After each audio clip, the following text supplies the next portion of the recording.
Assalamualaikum warahmatullahi wabarakatuh. Kami dari kelompok 6, kelas MPIC, akan membahas tentang pendidikan anti korupsi. Perkenalkan, nama saya Nur Asia. Saya akan membahas tentang pengertian dan bentuk-bentuk korupsi. Langsung saja, pengertian korupsi. Definisi umum korupsi adalah suatu tindakan dari seseorang yang menyalahgunakan sebuah kepercayaan dalam suatu masalah maupun organisasi guna memperoleh keuntungan pribadi. Definisi korupsi menurut undang-undang yang tercantum dalam Undang-Undang Nomor 31 Tahun 1999. Korupsi adalah setiap orang yang tergolong melawan hukum, melakukan perbuatan untuk memperkaya diri sendiri, menguntungkan diri sendiri atau orang lain ataupun kelompok karena jabatan atau kedudukan negara dan atau perekonomian negara. Bentuk-bentuk korupsi. Yang pertama, suap menyuap. Suap merupakan suatu hadiah, penghargaan, pemberian atau keistimewaan yang dijanjikan dengan tujuan merusak pertimbangan atau tingkah laku, terutama dari seseorang yang dianggap pejabat publik. Pemberian uang pelicin merupakan salah satu tindakan yang dapat dikategorikan sebagai suap. Sama seperti hadiah, uang pelicin ini dapat berbentuk barang, jasa, potongan harga, atau sebagainya. Tindakan suap ini termasuk jenis tindak pidana korupsi sesuai dengan pasal 5 ayat 1 huruf A UU nomor 31 tahun 1999, Jungto UU nomor 20 tahun 2001. Yang kedua, kerugian keuangan negara merupakan setiap tindakan melawan hukum dengan melakukan perbuatan, penyalahgunaan wewenang atau sarana untuk memperkaya diri sendiri atau orang lain atau korporasi dan dapat merugikan keuangan negara seperti yang tercantum dalam pasal 2 UU nomor 31 tahun 1999, Jungto UU nomor 20 tahun 2001. Yang ketiga, penggelapan dalam jabatan. Penggelapan merupakan suatu tindakan tidak jujur dengan menyembunyikan barang atau harta orang lain dengan oleh satu orang atau lebih tanpa sepengetahuan pemilik barang dengan tujuan untuk mengalih milik, menguasai, atau digunakan tujuan lain. Penggelapan juga dapat berupa penipuan dalam keuangan, sesuai yang terdapat pada pasal 8 UU nomor 31 tahun 99, Jungto UU nomor 20 tahun 2001. Yang keempat, pemerasan. Pemerasan dapat dikatakan bentuk korupsi yang paling mendasar karena pelaku memiliki kekuasaan dan menggunakannya untuk memaksa orang lain untuk memberikan atau melakukan sesuatu yang dapat menguntungkan dirinya. Yang menurut pasal 12 huruf E UU nomor 31 tahun 99, Jungto UU nomor 20 tahun 2001. Yang kelima, perbuatan curang merupakan ketidakjujuran dan ketidakadilan terhadap suatu hal. Dalam konteks bentuk korupsi ini, perbuatan curang dapat diartikan sebagai tindakan tidak jujur seseorang terhadap apa yang seharusnya dilakukan. Yang keenam, benturan kepentingan dalam pengadaan. Pengadaan merupakan proses, cara, atau tindakan untuk menyediakan dan mengadakan. Pada konteks ini, pengadaan yang dimaksud adalah pengadaan barang dan jasa yang dibutuhkan untuk operasional sebuah instansi. Dan proses pengadaan ini dapat juga melibatkan pihak ketiga sebagai pemasok melalui mekanisme tender. Tender merupakan tawaran untuk menjangkaukan harga, memborong pekerjaan, ataupun menyediakan barang. Yang ketujuh, gratifikasi. Gratifikasi merupakan sebuah hadiah, imbalan, atau balasan atas jasa atau manfaat yang diberikan secara sukarela, tanpa ajakan atau janji. Pada dasarnya, gratifikasi ini tidak mengandung unsur korupsi. Selama tindakan ini tidak menimbulkan kecurangan, maka dari itu gratifikasi dalam konteks bentuk korupsi harus dilihat pada perspektif kepentingan gratifikasi. Sekian, wassalamualaikum. Assalamualaikum warahmatullahi wabarakatuh. Selanjutnya saya Carissa Rusyana akan meneruskan presentasi dari kelompok saya tentang korupsi. Yang saya bahas di sini adalah dampak masif korupsi. Dampak masif korupsi sendiri terbagi menjadi 6 aspek. Yang pertama yaitu dampak ekonomi. Di dalam dampak ekonomi terdapat lesunya pertumbuhan ekonomi dan investasi. Dalam suatu negara, korupsi bertanggung jawab terhadap lesunya pertumbuhan ekonomi dan investasi. Korupsi juga mempersulit pembangunan ekonomi dengan membuat distorsi dan ketidakefisienan yang tinggi. Berbagai organisasi ekonomi dan pengusaha asing di seluruh dunia menyadari bahwa suburnya korupsi di suatu negeri adalah suatu ancaman serius bagi masyarakat di dalam negeri itu. Selanjutnya, penurunan produktivitas. Dengan semakin lesunya pertumbuhan ekonomi dan investasi, maka tidak dapat disangka lagi bahwa produktivitas akan semakin menurun. Hal ini terjadi seiring dengan bertambahnya sektor industri dan produksi untuk bisa berkembang lebih baik atau melakukan pengembangan kapasitas. Penurunan produktivitas ini juga menyebabkan permasalahan-permasalahan lain, seperti tingginya angka PHK yang meningkat yang menyebabkan adanya pengangguran. Selanjutnya, rendahnya kualitas barang dan jasa bagi publik, seperti rusaknya jalan-jalan, ambruknya jembatan, tergulingnya kereta api, beras murah yang tidak layak makan, dan sebagainya. Korupsi menimbulkan berbagai kekacauan di dalam sektor publik dengan mengalihkan investasi publik ke proyek-proyek lain yang mana sogokan dan upah tersebut tersedia lebih banyak. Selanjutnya, penurunan pendapatan negara.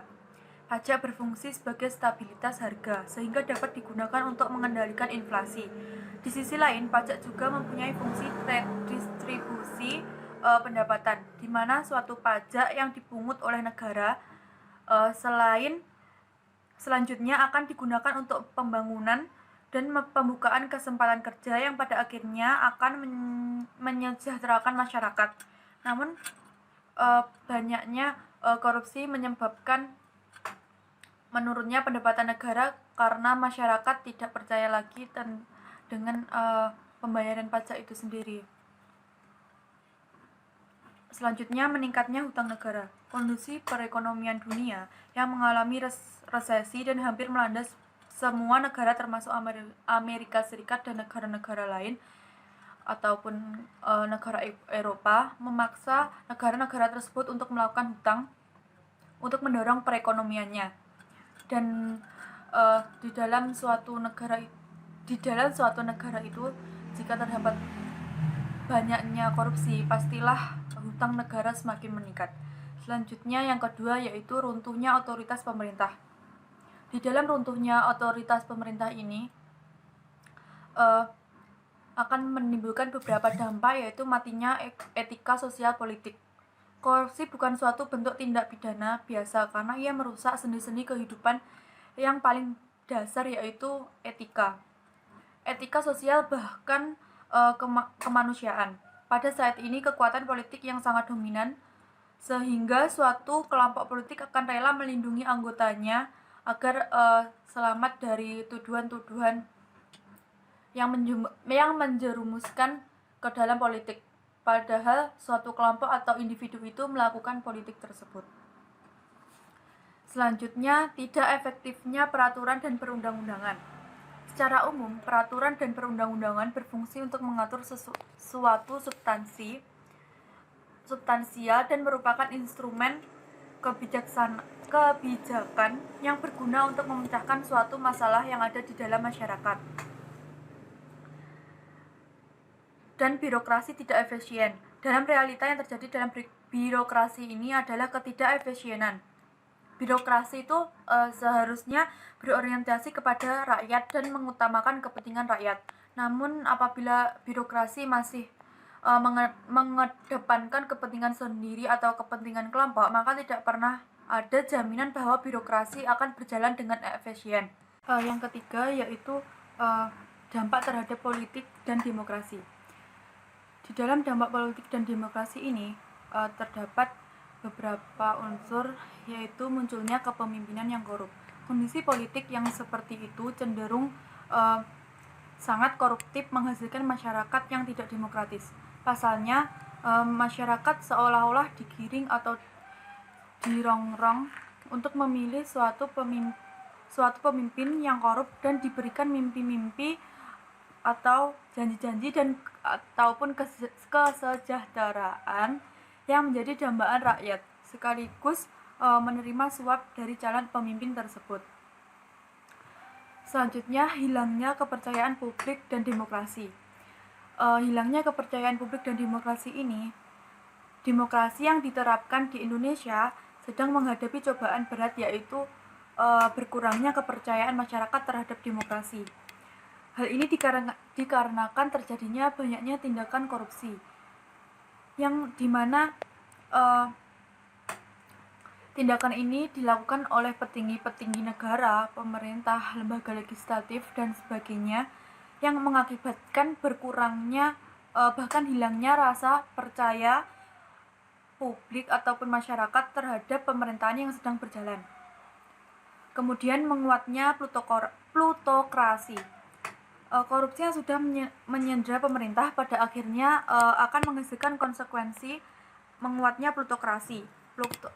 Plutokrasi yaitu sistem politik yang dikuasai oleh pemilik modal atau kapitalis, karena sebagian orang atau perusahaan besar melakukan transaksi dengan pemerintah, sehingga pada suatu saat merekalah yang mengendalikan dan menjadi penguasa di negeri ini. Ya, kurang lebih seperti itu. Kemudian hancurnya kedaulatan rakyat. Dengan semakin jelasnya plutokrasi yang terjadi ini, kekayaan negara yang hanya dinikmati oleh sekelompok orang tertentu, bukan oleh rakyat yang seharusnya. Kemudian yang keempat yaitu dampak terhadap penegakan hukum. Di dalamnya terdapat fungsi pemerintahan yang mandul. Masyarakat cenderung meragukan citra dan kredibilitas pada suatu lembaga yang diduga keras terkait dengan tindak korupsi. Di sisi lain, lembaga politik sering diperalat untuk menopang terwujudnya suatu kepentingan pribadi ataupun kepentingan kelompok. Kemudian hilangnya kepercayaan rakyat terhadap lembaga negara. Korupsi yang terjadi pada lembaga-lembaga negara seperti yang terjadi di Indonesia dan marak diberitakan di berbagai media massa ini mengakibatkan kepercayaan masyarakat terhadap lembaga tersebut hilang. Kemudian yang kelima yaitu dampak terhadap pertahanan dan keamanan. Yang pertama, kerawanan Hamkamnas karena lemahnya alutsista dan sumber daya manusia. Saat ini kita sering sekali mendapatkan berita dari berbagai media massa tentang bagaimana negara lain begitu mudah menerobos batas wilayah suatu negara. Di negara Indonesia sendiri, baik darat, laut maupun udara, hal ini mengindikasikan bahwa sistem pertahanan dan keamanan di Indonesia masih sangat lemah. Tentunya hal ini sangat berhubungan dengan alat dan sumber daya manusia yang ada, karena diperdaya dengan adanya korupsi tersebut. Kemudian lemahnya garis batas negara. Indonesia dalam posisi perbatasan dengan banyak negara seperti Malaysia, Singapura, Brunei, Filipina, Papua maupun Timor Leste dan Australia. Perbatasan ini ada yang berbentuk perairan maupun daratan. Nah, daerah-daerah perbatasan inilah yang sangat rentan atau mudah terisolir dan mempunyai fasilitas yang sangat terbatas seperti jalan raya, listrik dan energi ataupun air bersih. Dan juga pendidikan anak-anak di pelosok perbatasan tersebut. Pasalnya pemerintahan Indonesia saat ini masih kurang peduli tentang anak-anak atau masyarakat yang berada di perbatasan tersebut. Pemerintahan di Indonesia masih mementingkan orang-orang atau masyarakat yang tinggal di daerah perkotaan. Selanjutnya, menguatnya sisi kekerasan dalam masyarakat. Kondisi kemiskinan akhirnya memicu berbagai kerawanan sosial yang semakin membuat masyarakat frustasi tentang kehidupan mereka. Contohnya saja, masih banyak masyarakat ataupun pelajar dan mahasiswa yang terlibat perkelahian antara teman sendiri, atau padahal masalahnya sangat sepele. Kemudian yang terakhir yaitu yang keenam, dampak kerusakan lingkungan. Terdapat dua unsur. Yang pertama, menurunnya kualitas lingkungan. Menurunnya kualitas lingkungan hidup ini dipicu oleh berbagai sebab, seperti kepentingan ekonomi, yang dimana hasil hutan yang dieksploitasi besar-besaran untuk mendapatkan keuntungan pribadi atau kelompok itu sendiri. Pembakaran liar disinyalir adalah faktor utama kerusakan hutan dan mengakibatkan kerusakan lingkungan yang sangat parah. Dan kasus ini tidak pernah terungkap secara tuntas. Seperti itu. Yang terakhir yaitu menurunnya kualitas hidup. Lingkungan hidup yang telah rusak akan mengakibatkan menurunnya kualitas lingkungan itu sendiri. Namun lebih jauh akan berdampak pada menurunnya kualitas hidup masyarakat yang ada di lingkungan tersebut. Luar biasa sekali akibat yang dihasilkan oleh kerusakan lingkungan ini. Sebagian besar lingkungan hidup yang telah rusak diakibatkan oleh tindakan korupsi. Sungguh suatu tindakan yang sangat tidak terpuji. Karena korupsi yang dilakukan besar-besaran benar-benar akan mengakibatkan hancurnya kehidupan. Mungkin cukup sekian dari saya, ada kurang lebihnya saya mohon maaf. Lebih detailnya bisa teman-teman baca sendiri di buku kalian masing-masing. Terima kasih. Wassalamualaikum warahmatullahi wabarakatuh. Bismillahirrahmanirrahim. Assalamualaikum warahmatullahi wabarakatuh. Sebelumnya, perkenalkan, nama saya Neni Miranda Agatis dari MPIC.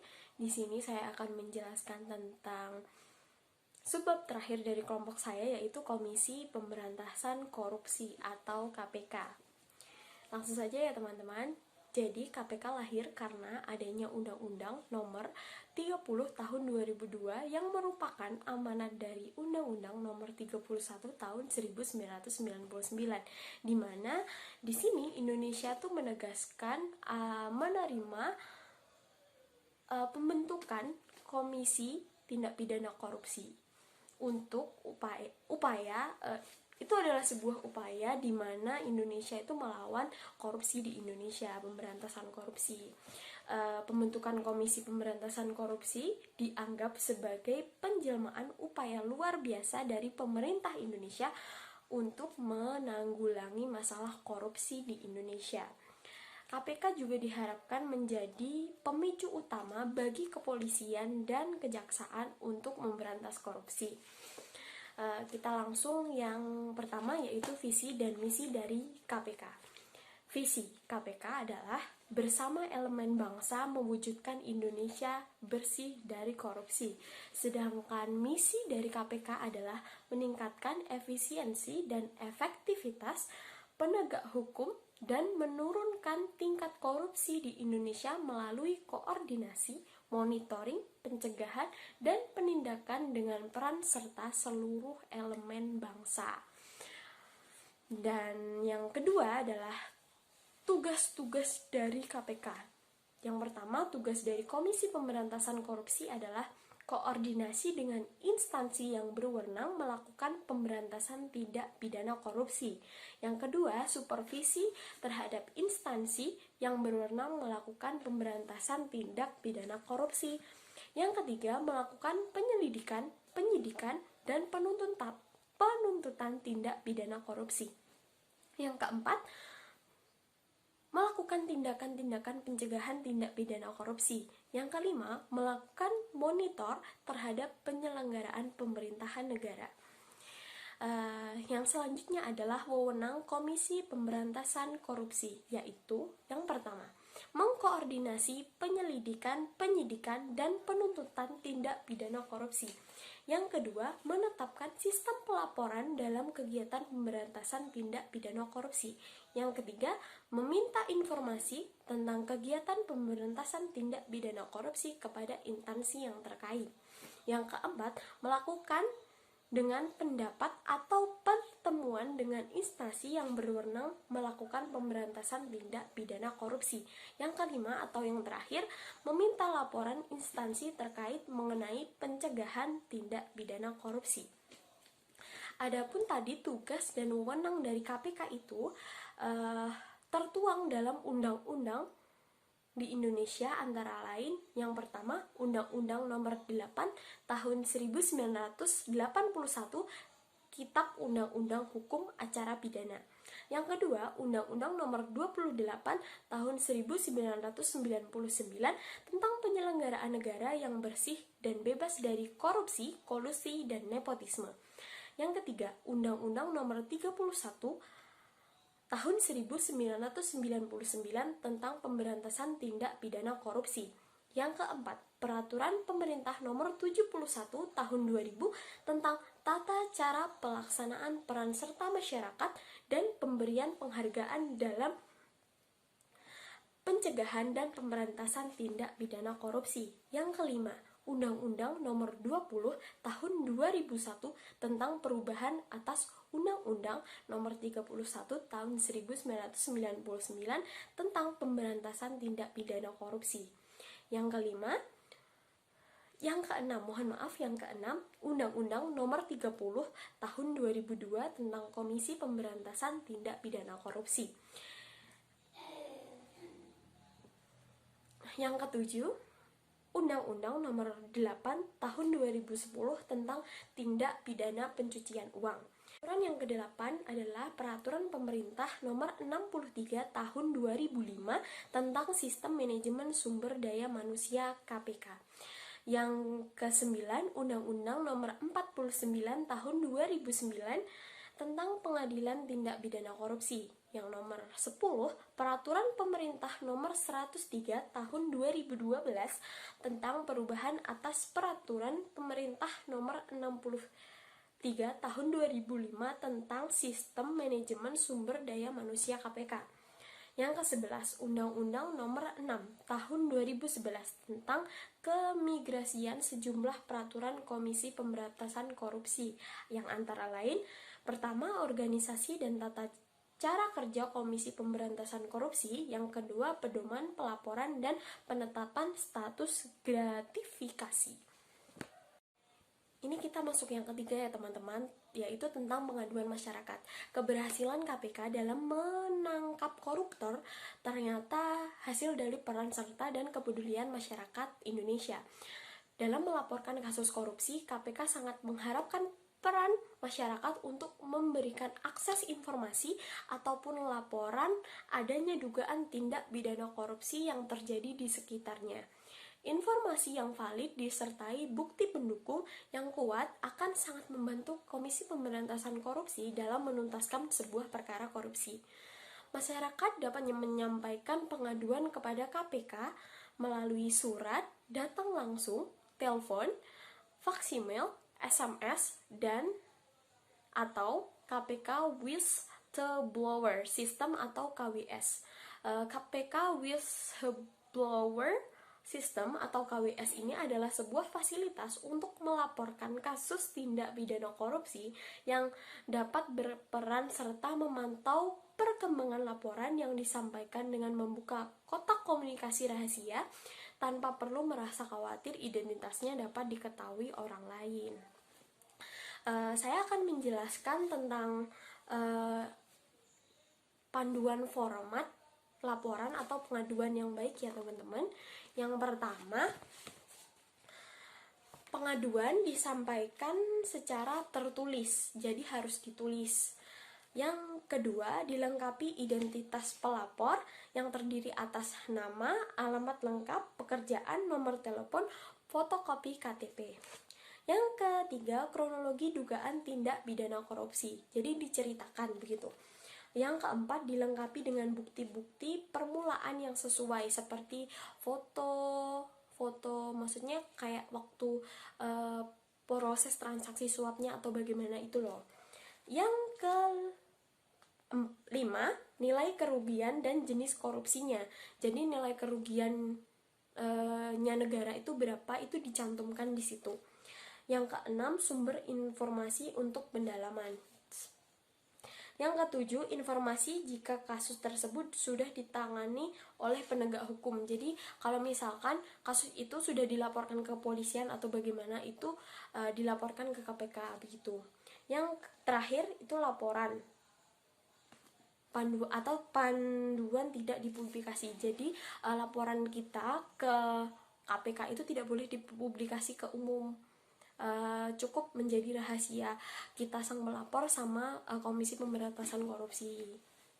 Sudah dijelaskan di format panduan untuk melengkapi bukti-bukti permulaan yang sesuai. Di sini saya juga akan menjelaskan tentang bukti-bukti laporan tersebut.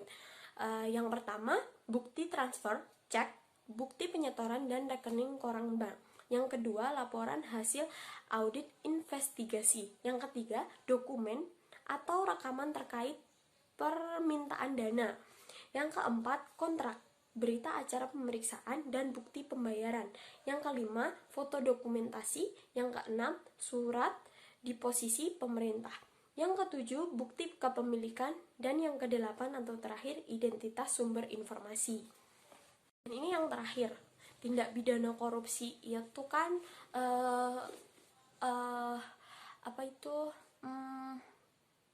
bisa terungkap karena pengaduan dari masyarakat. Otomatis masyarakat kan juga merasa resah kalau misalkan tindak pidana korupsi itu dilaporkan dan ternyata itu diteror sama pelakunya. Nggak perlu khawatir karena pemerintah juga memberikan perlindungan bagi pelapor. Jika memiliki informasi maupun bukti-bukti terjadinya korupsi, jangan ragu untuk melaporkan ke KPK. Kerahasiaan identitas pelapor dijamin selama pelapor tidak mempublikasikan sendiri perihal laporan tersebut. Jika perlindungan kerahasiaan tersebut masih dirasa kurang, KPK juga dapat memberikan pengamanan fisik sesuai dengan permintaan pelapor. Jadi itu tadi yang dapat saya sampaikan, dan teman-teman saya yang sebelumnya menyampaikan materi tentang ini. Bila ada kurang lebihnya kami mohon maaf, dan sesi tanya jawab kita buka di via WA ya teman-teman, di grup WA. Dan cukup sekian dari kelompok kami. Wassalamualaikum warahmatullahi wabarakatuh. Bagaimana anak-anak, sudah bisa dipahami materi dari presenter? Setelah ini kita akan membahas pertanyaan maupun sanggahan maupun tambahan dari kalian semuanya terhadap presentasi dari teman-teman kalian. Saya akhiri perkuliahan kita hari ini. Assalamualaikum warahmatullahi wabarakatuh.